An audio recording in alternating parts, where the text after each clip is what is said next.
Hi everyone! Ayan, magluluto tayo ngayon ng ginataang langka. Yan ang ating recipe. Gamit na pangsahog ay tinapa. Ayan, nababagay ito sa nalalapit na mahal na araw. Kaya samahan ninyo ako magluto. Let's go!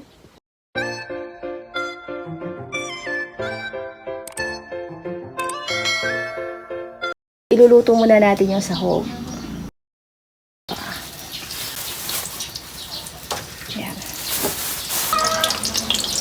Try natin tong tinapa. Pampalasa sa ating ginataang langka.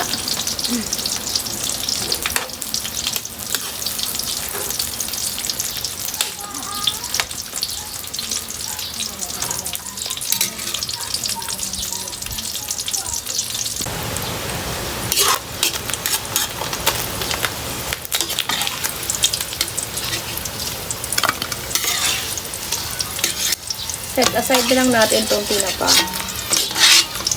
Ayan, matapos natin fry yung ating tinapa. Ayan, lagay na natin yung ginger. Ayan, yung kuya, pampalasa. Kainaman naman sa amoy, ang bango. Basta luya, asahan mo sa ginataan, may kasamang luya yan. Ha? Huwag yung kakalimutan yung luya. Mahalaga ang luya pag may gata. Pampabango, pampalasa. Then, next na natin yung ating sibuyas.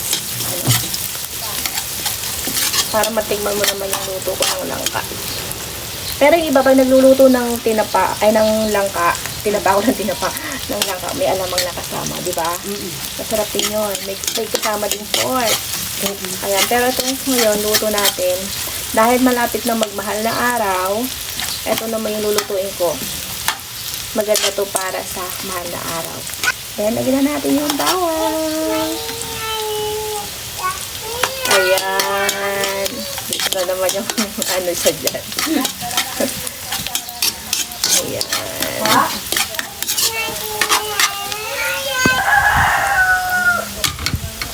Then, ayan na nga. Ano na natin yung bawang sibuyas at luya. Ito naman. O, diba? Ang dami yan. Lalagay na natin to. Napakaraming langka. O, diba?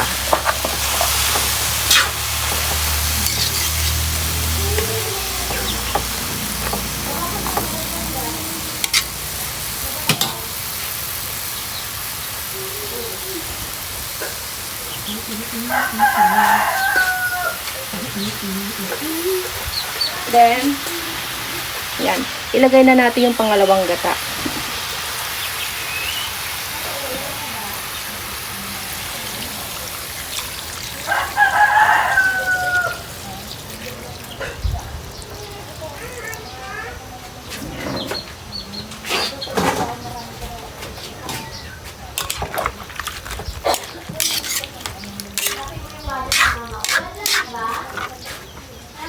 Ayan.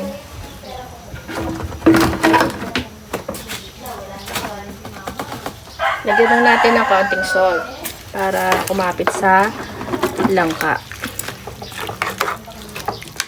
Then, tatakpan na natin. Siyempre.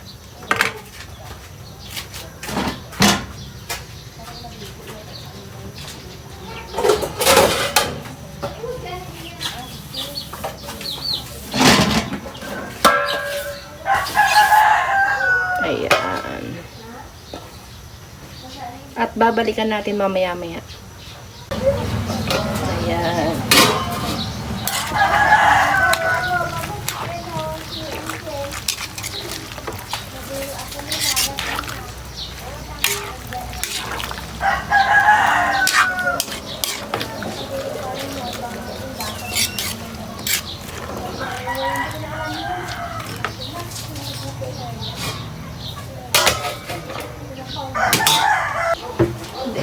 Ayan, pagkatapos ng ilang minuto, open again. Ayan, kumukulo na siya. Halo lang natin. Haluin ng haluin hanggang sa maluto.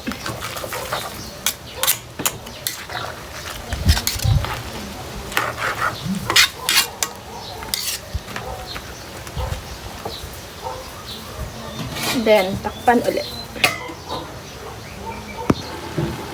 Then, ayan, open again. Medyo natutuyuan na siya ng konti. Ayan, guys. O, diba?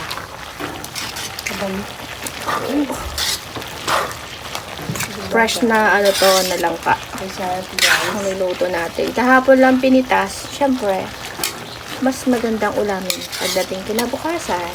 So, ayun nga, guys. Titignan nga natin kung okay na siya. Pero, palaanhin pa to ng konti, ano.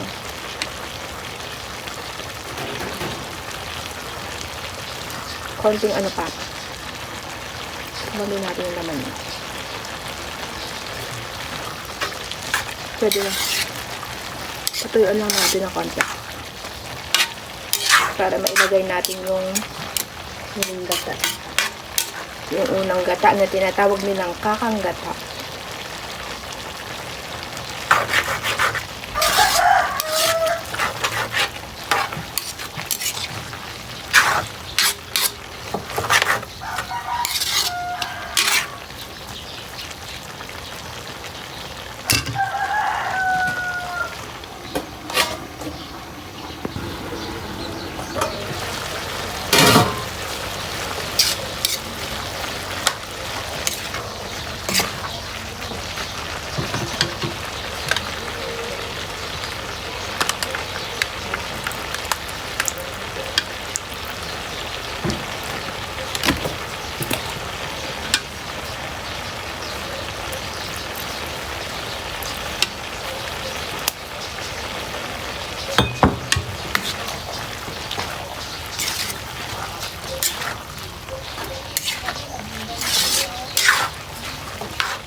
Hindi na siya tatakpan, guys. Ayan. Para gumanda yung gata. Pag tinakpan mo kasi, magtutubig-tubig siya. Iiba yung pinakatubig nitong ating langka.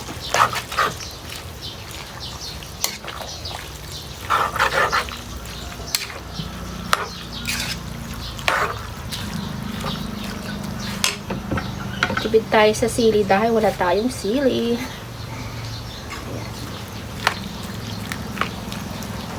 Maganda natin ang siling pula.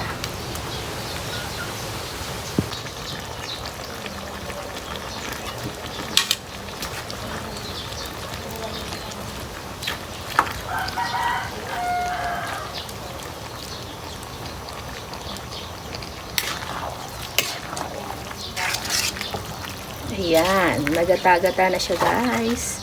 Napakaganda na ng ating ginataang langka. So, yummy na tatingnan. Ayan.